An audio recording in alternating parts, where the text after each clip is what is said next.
మొంతా తుఫాన్ టైంలో media concentration మొత్తం ఏపీ మీదనే ఉంది. తుఫాన్ తీరం దాటేది అక్కడే కాబట్టి ఎన్డీఆర్ఎఫ్ బృందాలు, సహాయక చర్యలు, ముందస్తు ఏర్పాట్లు అక్కడనే జరిగినాయి.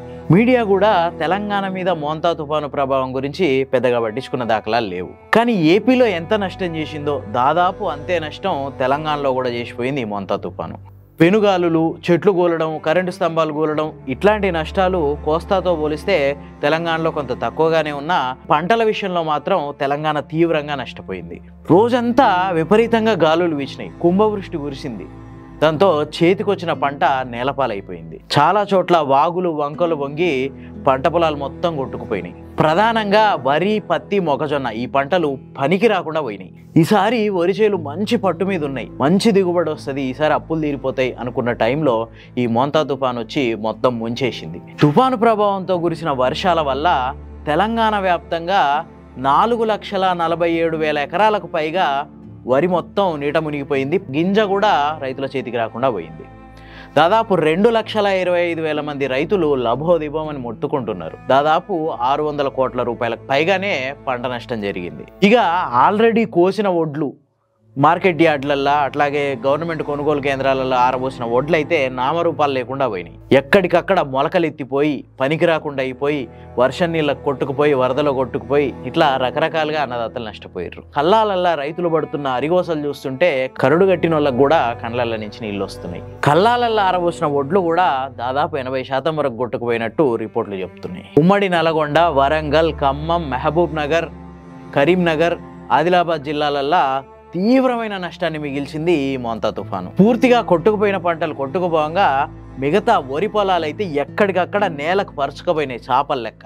ఈ వరి పొలాల్ని కోసినా కూడా పెట్టుబడులు కూడా వెళ్లే పరిస్థితి లేదని చెప్పి రైతులు వాపోతున్నారు. హుస్నాబాద్కు చెందిన ఒక మహిళా రైతు, ఆమె పేరు తారమ్మ, 5 ఎకరాల వరి పంట కోసుకొచ్చి హుస్నాబాద్ మార్కెట్ యార్డ్లో పోసింది. వారం రోజుల నుంచి అధికారుల్ని కొనండి కొనండి అని బతిమాలుతున్నా మ్యాచర్ రాలేదని చెప్పి ఆపుకుంటూ వచ్చిర్రు. తీరా వర్షానికి మొత్తం వడ్లు ఆ పక్కనున్న కాలువల కొట్టుకుపోయినాయి.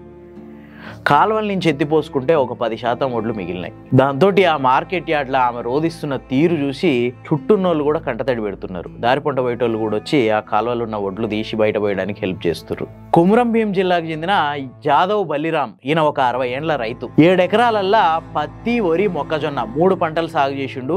7 ఎకరాలకు 7 ఎకరాలు ఈ గాలివానకి మొత్తం అడ్డం పడి పైసాగు వెనక్కి రాకుండా పోయినాయి.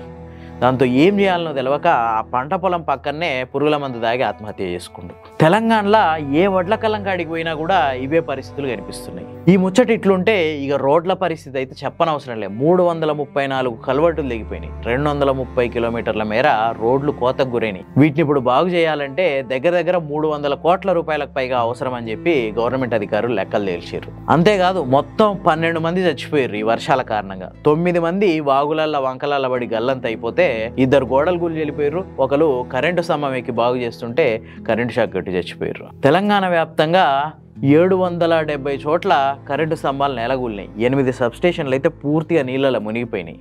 ఇప్పుడు ఇవన్నీ రిపేర్లు చేసుకోవాల్సిన పరిస్థితి వచ్చింది. ఖమ్మం, వరంగల్ నగరాలు అయితే పూర్తిగా నీళ్ళలో మునిగిపోయినాయి. అక్కడ ఏడుస్తురు జనాలు. 2 ఏళ్లల్లో ఇది రెండోసారి ఇట్లా జరగడం. ఎప్పుడు తుఫాన్ అనగానే మీడియాతో పాటు కేంద్ర ప్రభుత్వ సహాయక బృందాల దృష్టి అంతా తీర ప్రాంతాల మీదనే ఉంటుంది. అగో వస్తుంది తుఫాను, ఇగో వస్తుంది తుఫాను, ఆడ తీరం దాటుతుంది, ఈడ తీరం దాటుతుంది, గంటల తీరం దాటుతుంది, అరగంటల తీరం దాటుతుంది, ఇట్లాంటి కథనాలే మొత్తం మీడియా నిండా. అంతే తప్ప ఆ తుఫాను తీరం దాటిన తర్వాత ఎక్కడ ఎఫెక్ట్ చూపించబోతుంది, ఓన్లీ తీర ప్రాంతాల మీదనే ఉంటుందా, ఎంత దూరం వరకు దాని ఎఫెక్ట్ ఉంటుంది, ఇట్లాంటి విషయాలు చెప్పే మీడియా చాలా తక్కువ. అంతా నష్టం జరిగిపోయిన తర్వాత చూయిస్తారు అక్కడ ఇంత నష్టం జరిగింది అని. భారత వాతావరణ శాఖ ముందస్తు హెచ్చరికలు చేస్తున్నా దాన్ని ప్రచారం చేసే మీడియానే లేదు. తుఫాను ఎప్పుడైనా తీరం దాటే వరకు తీర ప్రాంతాన్ని నష్టపరుస్తుంది, కానీ తీరం దాటిన తర్వాత ఉన్న మైదాన ప్రాంతాలని తీవ్రంగా నష్టపరుస్తుంది. ఆ విషయాల్ని చూపించడంలో మీడియా విఫలమవుతుందనే చెప్పొచ్చు. అంతేకాదు ఇండియన్ మెట్రాలజికల్ డిపార్ట్మెంట్ కూడా తెలంగాణలో ఫ్లాష్ ఫ్లడ్స్ వచ్చే అవకాశం ఉందని చెప్పి ముందే చెప్పింది. అయినా కూడా దీని మీద ఎట్లాంటి ముందస్తు హెచ్చరికలు కానీ ముందస్తు జాగ్రత్త చర్యలు తీసుకున్నట్టు కూడా ఎక్కడా కనిపించలేదు.